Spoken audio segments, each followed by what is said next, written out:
mission has always been that we provide products that the whole family can enjoy together. And while we're gluten-free first, we are also dairy, nut, and soy-free as well. So we're going to be having some really great talks with some of our influencers today. They're going to share some helpful tips and tricks. So get your pens and notebooks ready. You're going to want to take these notes down.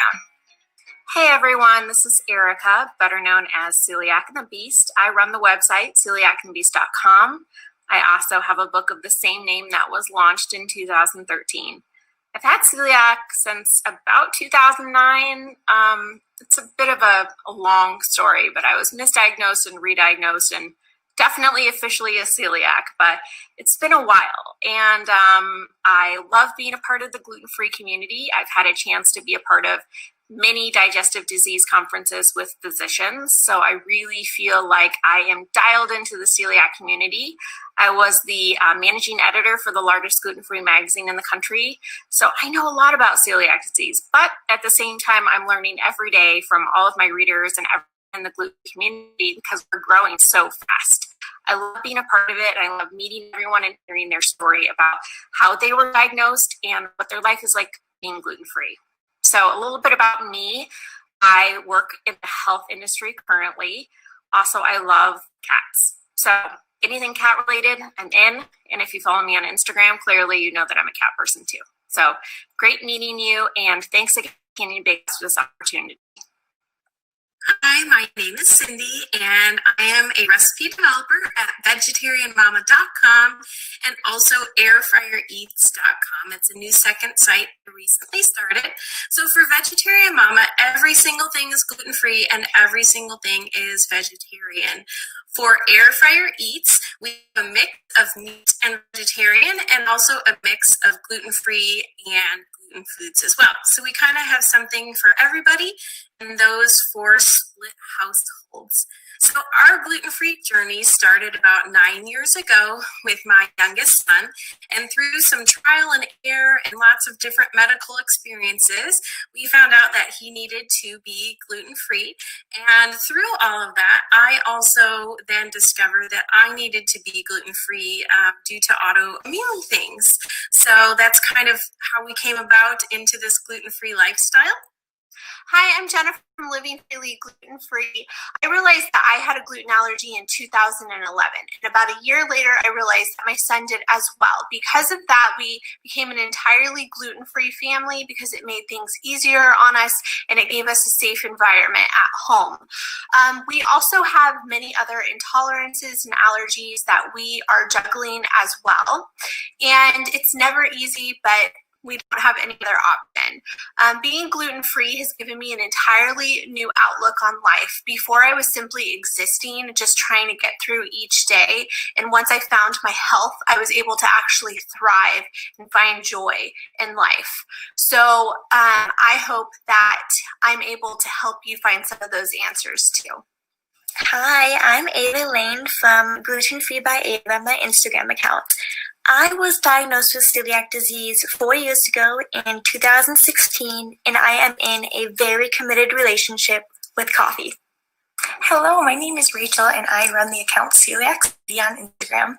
I was diagnosed with celiac disease back in August of 2017. I am a labor and delivery nurse, and I am from Minnesota. Hi, I'm Jenny Levine-Fink, and I'm the blogger behind Good For You Gluten-Free. And you can find me on Instagram and Facebook also at Good For You Gluten-Free. So I have celiac disease. I was diagnosed 8 years ago, and I have been gluten-free ever since. It actually happened in a really funny kind of way. I was eating a Subway sandwich when my doctor called me and told me the news that I had celiac disease. And I remember sitting there with the sandwich in my hand and asking her, should I stop eating gluten right now? And she's like, yeah, I think you should stop right now. And I looked at that sandwich and I tossed it in the trash and I've never looked back. Something interesting about me is that after I was diagnosed with celiac disease, I became really interested in learning about nutrition and what was going on in my body. So I went back to school and I enrolled in a program where I became a certified integrative nutrition coach. And I learned all about how food works, how nutrition works, and digestion, and all those fun topics. And so it has put me in a position not only to help myself heal my body, but to also help other people on their journey to get healthy as well. So what is the biggest thing that you've learned about being gluten-free? And what do you wish you knew when you got started? The biggest thing I've learned about being gluten-free and living in the gluten-free lifestyle is that not everybody truly understands what it means to be 100% gluten-free. I think that there's a lot of confusion for people when it comes to having to do it because of medical needs versus choice versus a fad. There's so many different levels and understandings and meanings that come to it. So I think the hardest thing sometimes is explaining to people the why. If I had to go back and talk to my previous self when our journey started, I think I would tell myself just to take a breath, take a minute, and just let it happen. Don't get too overwhelmed and don't sweat the small stuff. Now, with that said, that is really hard to do when your child's involved, especially when it's a young child that isn't fully communicating yet. That can really add to the complications. And of course, my advice is much easier said than done, but that's what I would go back and tell myself. So two of the bigger things that I've learned having celiac disease is, one, to never assume that something is gluten-free and to always check the label, because I've been surprised time and time again. And then to treat my body as I see fit, even when others don't understand. And then something that I wish I had known when I was first diagnosed would be that it's okay to bring your own food, because there were so many times that I wouldn't bring food because I thought it was too embarrassing, and then I would end up not being able to eat whatever was served, and then just feeling hungry, and it's not as fun if you don't have something to eat while everybody around you is eating. So now I proudly bring food and snacks pretty much everywhere that I go. So the biggest thing that I've learned about being gluten-free is that it's not just food. It's not just diet. It's literally everything. I mean, how many times a day do you think about food? Do you think about cooking food, going to eat? What's the next meal that you're going to have? Going to the next restaurant that all your friends want to go to, being able to eat out with your friends? I mean, honestly, think about how many times you think about food in a day. While it's just food, it's not just a diet. It's your full lifestyle. And I think it's perfectly okay for you to grieve the loss of that. And I think that a lot of people go through the stages of grief with denial and anger and finally acceptance. And I think that that's perfectly okay. In fact, that's probably a healthy way for you to grieve the loss of gluten and the loss of this like freedom of lifestyle. So I think that's the biggest thing that I've learned. And that's the biggest thing that I pass on to other people, is that it's okay to grieve this loss of a lifestyle. One of the biggest things I've learned about going gluten-free is it's not just the food. It's an entire lifestyle change. And what I wish I would have known in the beginning is that it's hidden in so many other places. So even when you think that you've eliminated it from your entire diet, it'll sneak in through your beauty products and your skincare products and even household cleaners. So I wish I would have known that in the beginning, because I would have been able to save myself so much pain and frustration of trying to figure out why I'm sick, when I thought that I had completely rid my lifestyle and diet of it already. Are you the only one that's gluten-free in your household, or are there others? And if so, can you share some tips on how you shop and prepare food for others in your house who might have other dietary needs? I am the only person in my family with celiac disease or a gluten disorder. And at first, it felt very lonely. I'm not going to lie to you. It was very difficult to be the only person in the house eating gluten-free.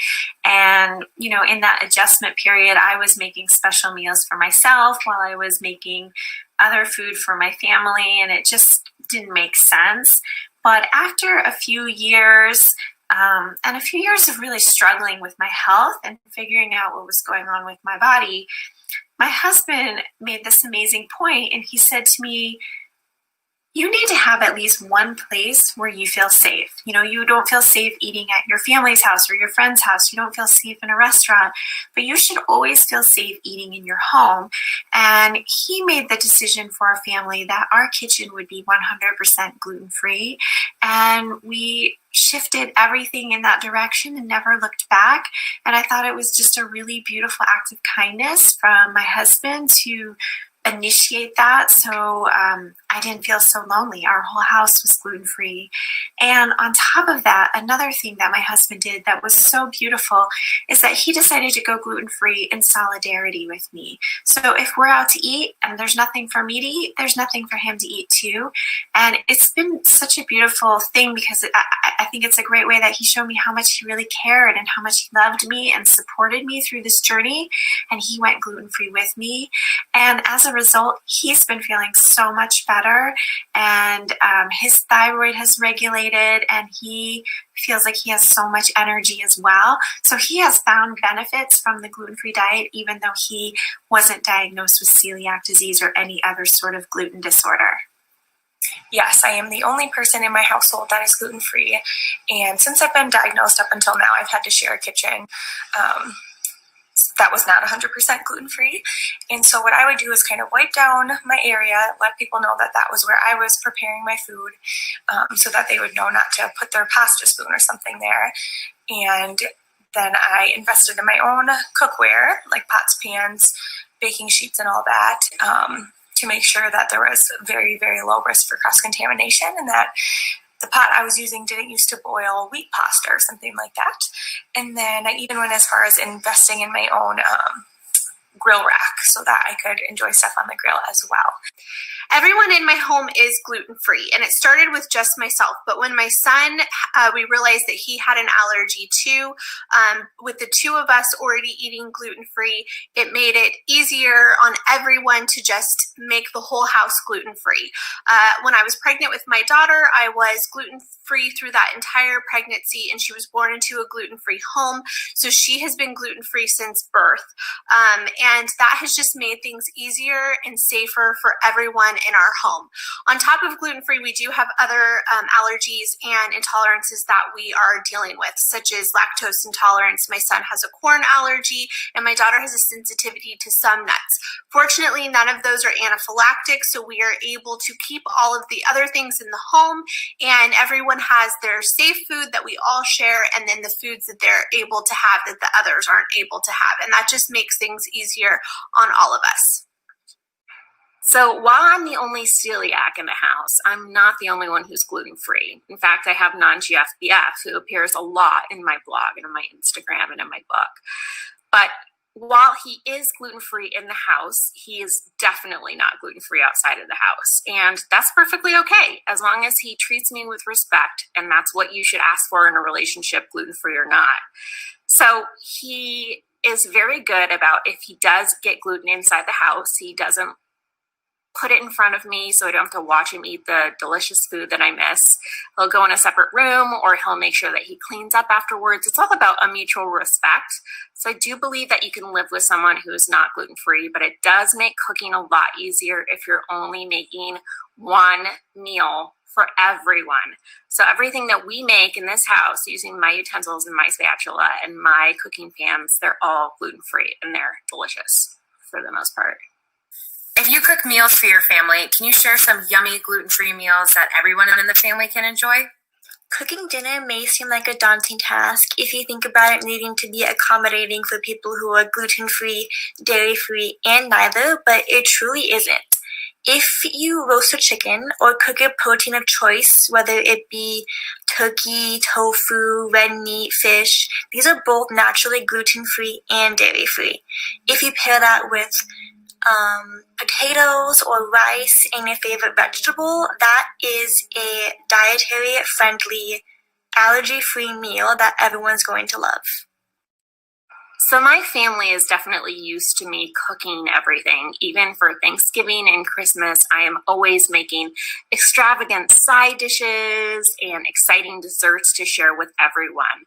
But I wasn't always a cook, a chef, a baker, any of those things. In fact, before I was gluten-free, I really was just all about pastaroni for every meal, trying to make things as simple as possible.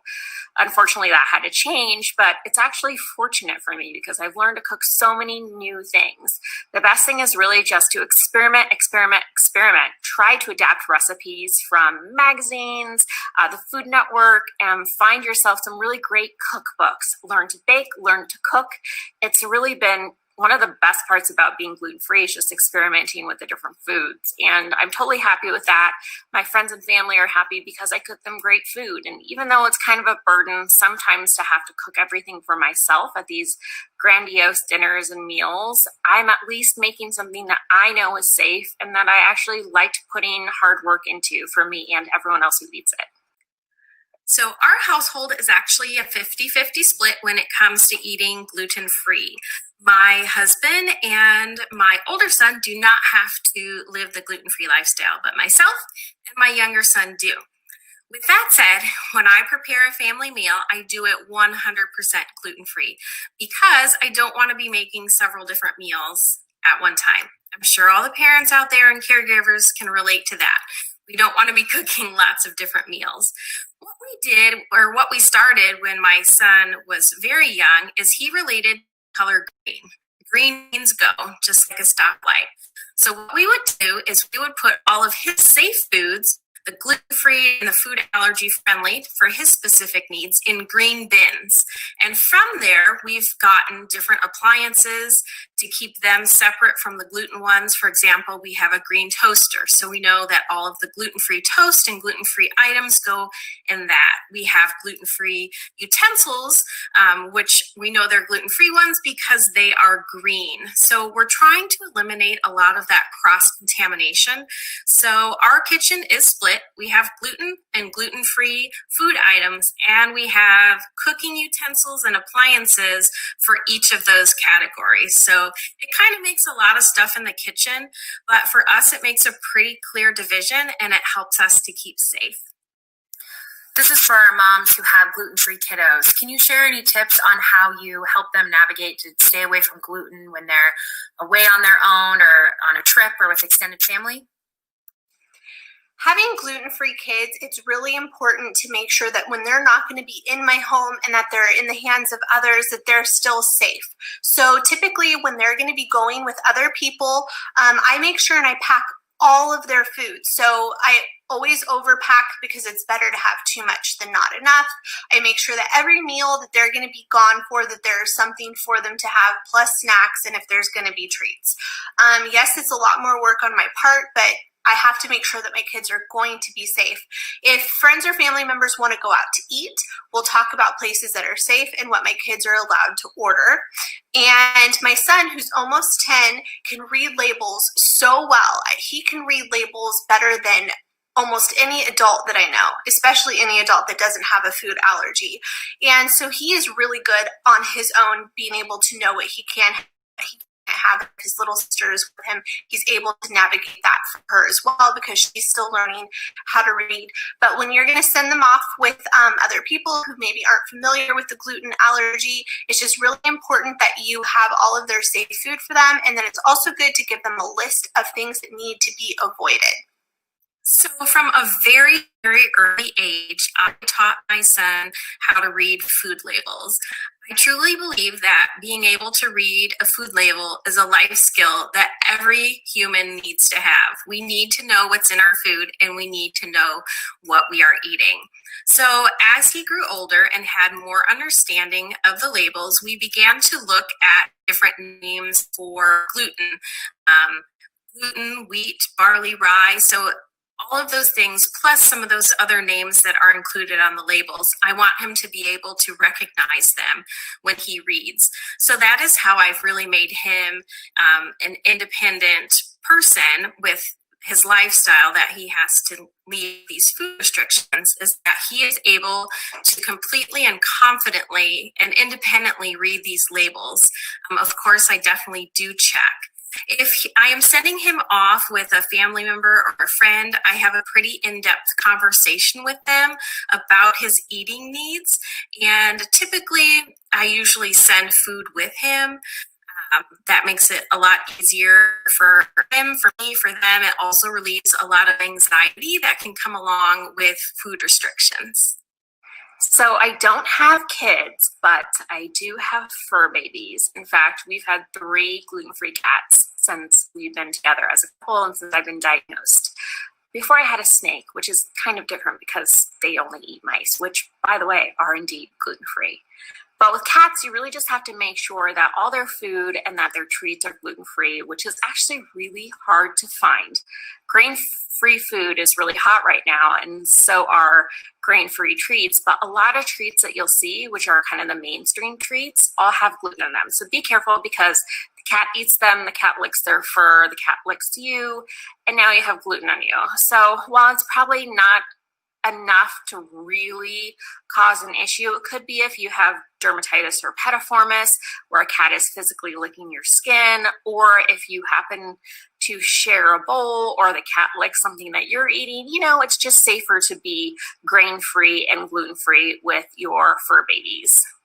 Can you share some tips on how to look out for gluten in meals that you're not cooking for yourself? Or if you have any tips for how to communicate to someone who is cooking for you? It can be very scary to have someone else prepare your meals for you. And I have been to many people's houses and many restaurants, and it's very hard to know if the food is safe.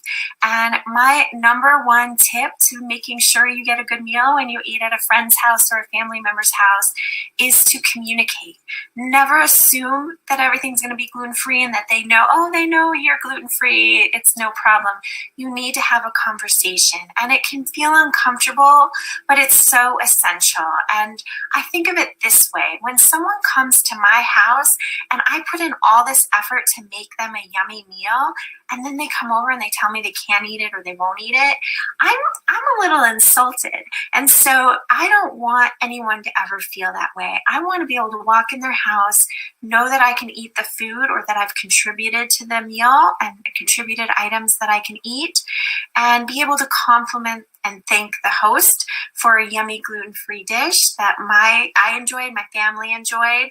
And then it really saves you from that uncomfortable conversation in person if you can just have that conversation up front.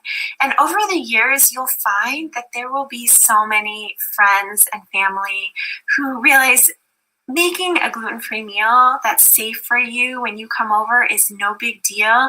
And you're going to really treasure those friendships, because so many of my friends have really become quite the gluten-free chefs, and I can go to their house and never feel sick and always have a yummy meal.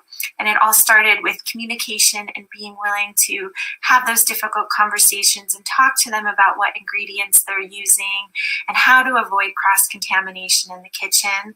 And now, 8 years into this, it's no big deal for me to eat at so many of my friends' houses. This is a great question and something that I struggle greatly with, especially in the beginning. So if I'm eating at a friend's house, let's say, I will ask them to just save the labels of like sauces or anything that they're using to cook. That way I can look through them and make my own judgment call instead of them just saying, oh yeah, it's gluten-free. And the same thing with them, the last thing that they want is for their guests to get sick. So I've never had anybody be offended or have a problem with saving a label for me.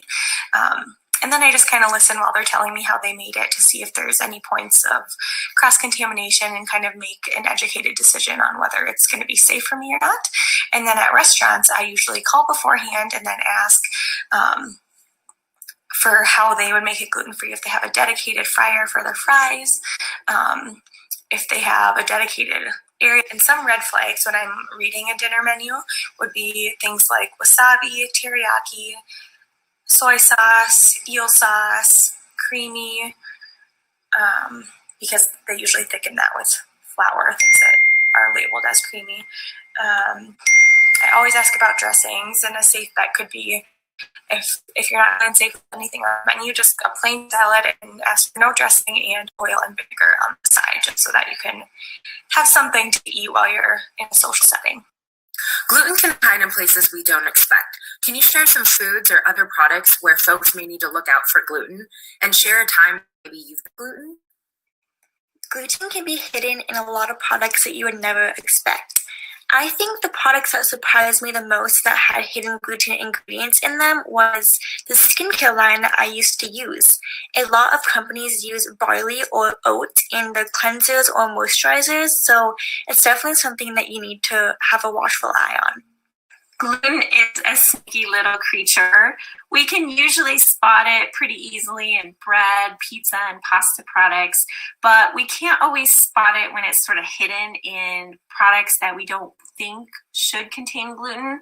And one of the most surprising products to me that contains wheat flour, is licorice. And wheat flour is actually the first ingredient in licorice. So that's a bummer for sure that we don't get to enjoy licorice, but it's a great reminder that gluten doesn't always look like gluten, and it can be hidden in all different products when we least expect it, and that we must read labels. But what is even worse than that is gluten can sneak into our diet through cross-contamination. So we might order a meal at a restaurant and think it's gluten-free, but our meal could have somehow come in contact with gluten along the way. Someone maybe didn't wash their hands or clean a pot, or they cook something in a shared fryer that also cooks something with gluten in it. And so if you have celiac disease, you must be ultra aware of how your food is prepared. And you must also have difficult conversations with your waiter. And it's okay to say, hey, I eat gluten-free and I'm really serious about it. Can you help me get a safe meal? What do I need to do to get a safe meal? Are there certain things I can order?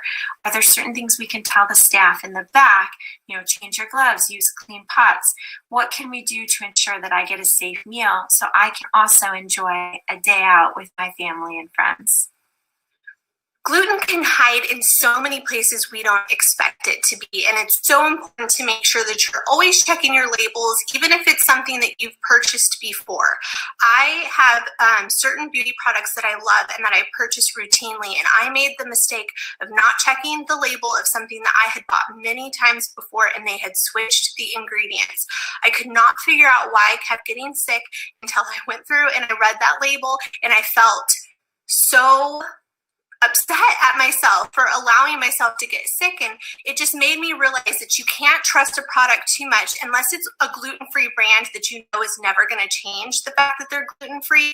But gluten sneaks into so many items like your skincare, your makeup, your hair care, shampoo, conditioner, all of those things. It can be in soaps, it can be in household cleaners. So it's so important to make sure that you're always reading those labels.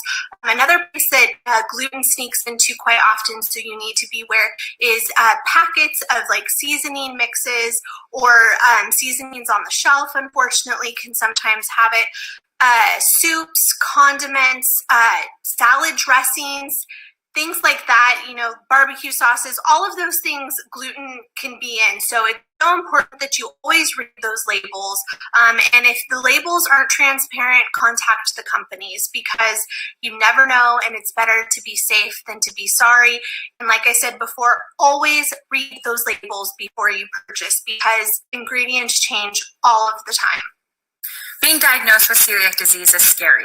Can you share any upsides or positives that can help encourage and comfort those who are newly diagnosed? So as far as diagnosis goes, any kind of diagnosis can be overwhelming, anxiety-inducing, and scary.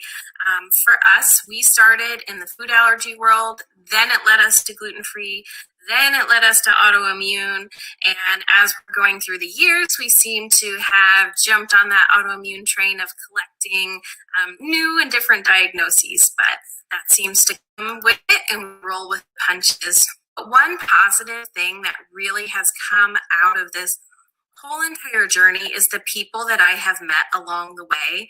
Some of my closest and dearest friends are all across the country, and I've met them because of this, because of the lifestyle, because of the eating restrictions we have.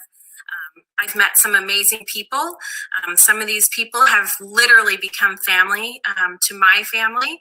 And I can't say enough about those friendships that I've forged, because I don't think that I could have made it through this far into the journey without them. So definitely making some lemonade out of the lemons that we were handed and making the best of it.